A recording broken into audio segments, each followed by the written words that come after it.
मित्रांनो, बिग बॉसच्या घरात रॅपर आर्या जाधव हिने निक्की तांबोळीच्या कानाखाली जाळ काढला होता। बिग बॉसच्या घराचा नियमभंग आर्याने केला। यामुळे बिग बॉसने आर्याला घराबाहेर काढले होते। मात्र सध्या सोशल मीडियावर याबद्दल नेटकऱ्यांकडून संताप व्यक्त केला जात आहे। बिग बॉसने आर्या जाधव हिची घरातून हकालपट्टी केली। आर्याने एका टास्कमध्ये निक्की तांबोळी हिच्या कानाखाली मारली होती। त्यामुळे बिग बॉसच्या घरातील महत्त्वाचा नियम मोडला गेला आणि आर्याला घराबाहेर जावं लागलं। मात्र त्यानंतरही सोशल मीडियावर आर्याला तुफान पाठिंबा मिळताना दिसत आहे।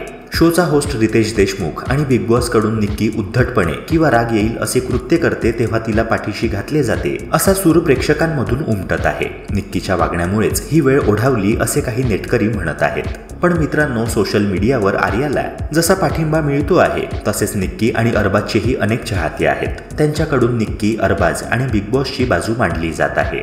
यापैकी एका युजरने बिग बॉसने निक्की तांबोळीला कानाखाली बसल्यावर इतक्या तातडीने कारवाई का केली याबद्दल एक थिअरी मांडली आहे।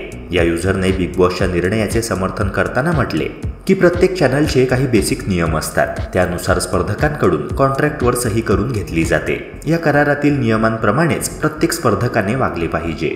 तसं वागलं नाही तर त्याचे काय परिणाम होतील याची ताकीदही स्पर्धकाला दिलेली असते। शोचे नियम तोडून काही निर्णय घेतले असते तर ते चूक ठरले असते आणि मग उद्या निक्की तांबोळी हिच्या वकिलांनी कायदेशीर कारवाई केली असती। निक्की कलर्स चॅनल आणि आर्या जाधव विरोधात घरगुती हिंसाचाराची केस करू शकली असती।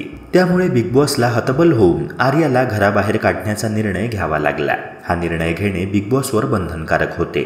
मित्रांनो, या थिअरीची सोशल मीडियावर जोरदार चर्चा आहे। मात्र तरीही बिग बॉस आणि रितेश देशमुख निक्कीला इतरांच्या तुलनेत झुकते माप देतात असा आरोप अनेक नेटकऱ्यांनी केला आहे। यावर तुमचे काय मत आहे? कमेंट सेक्शनद्वारे नक्की कळवा आणि बिग बॉसशी रिलेटेड अशाच लेटेस्ट अपडेट्स करिता चॅनलला सबस्क्राईब करून बेल आयकॉन प्रेस करायला विसरू नका। भेटूया पुन्हा एका नव्या व्हिडिओसह। जय हिंद, जय महाराष्ट्र।